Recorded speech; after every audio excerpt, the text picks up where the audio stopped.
Well, so next we are going to talk about design of our RESTful APIs.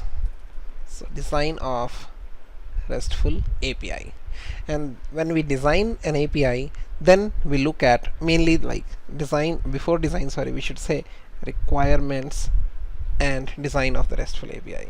So first we will focus on defining the requirements, and when we say requirements, we should focus on what are the roles, who are the key participant or key consumers of these RESTful APIs. So that is mainly defined by the scenarios that we are building.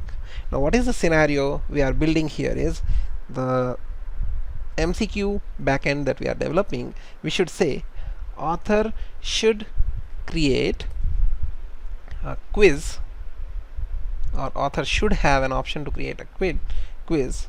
Author should create a quiz. Author can update a quiz. He can edit a quiz that he creates on this application.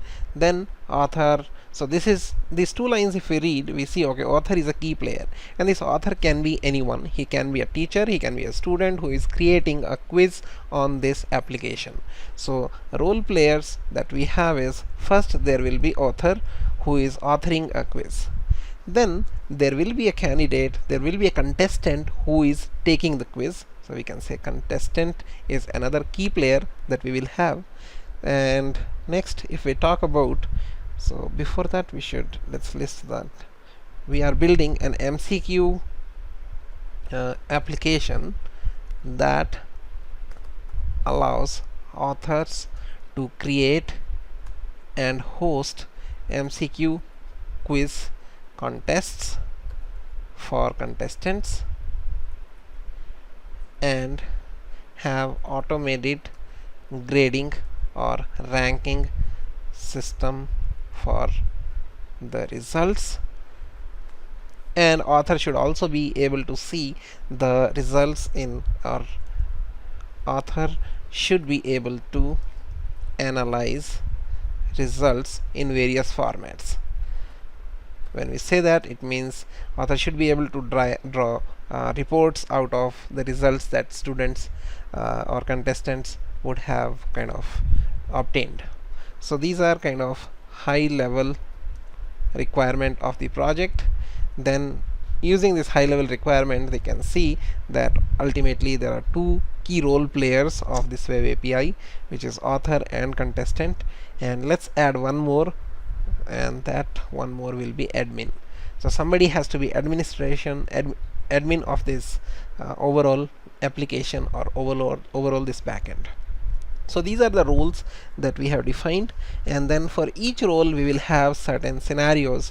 If we kind of now divide this problem statement into multiple unique statements or requirements, then these are the kind of granular requirements that we will come up with.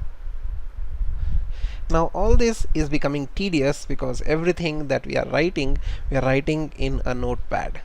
Typically when we develop any big web application or any application that we start small and it is going to become big over a period of time, because we will keep on adding more and more features here, then we should not go in ad hoc way. We should adopt some software development life cycle.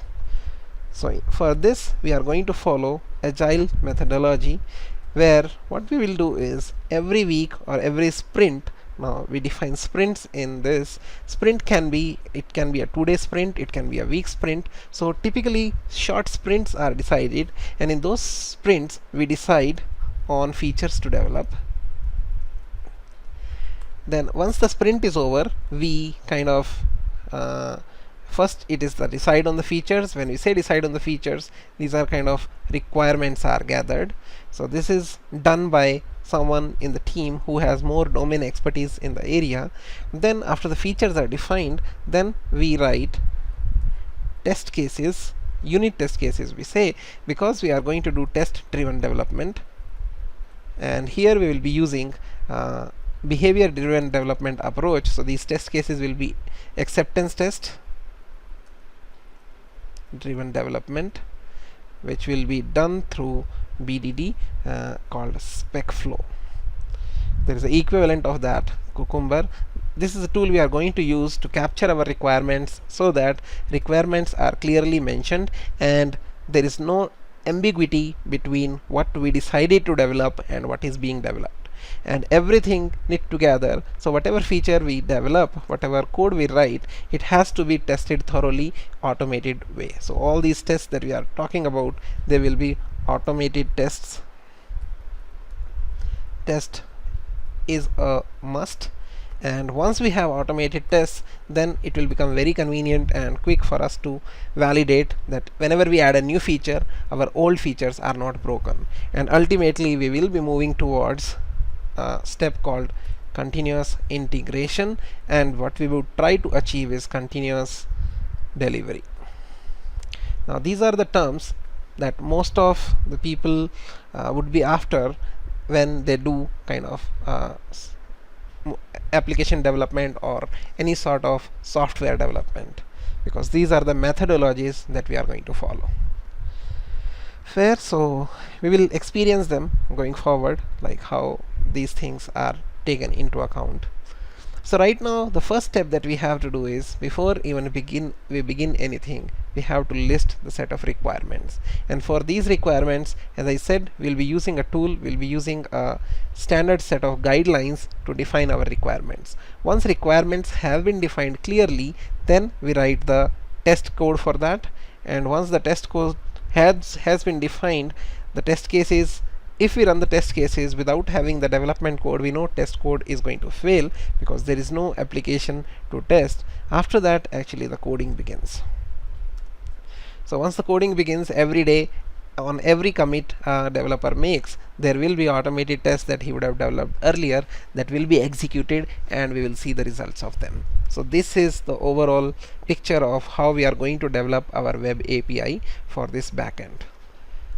So this was the entire overview of what we are going to cover in upcoming 9-10 video tutorial series, and we'll have a hands-on experience step by step without any step being missed onto these agile development methodologies of software development lifecycle. So hope things are clear, and from now on things are going to become vast and vast because we'll be using a lot of methodologies, and RESTful in itself has a lot of constraints defined, so we'll be learning those aspects also. First, so we'll stop here, and in next module we'll begin with defining the first set of requirements. So we are going to define our first feature of first sprint that we are going to develop in the form of RESTful API.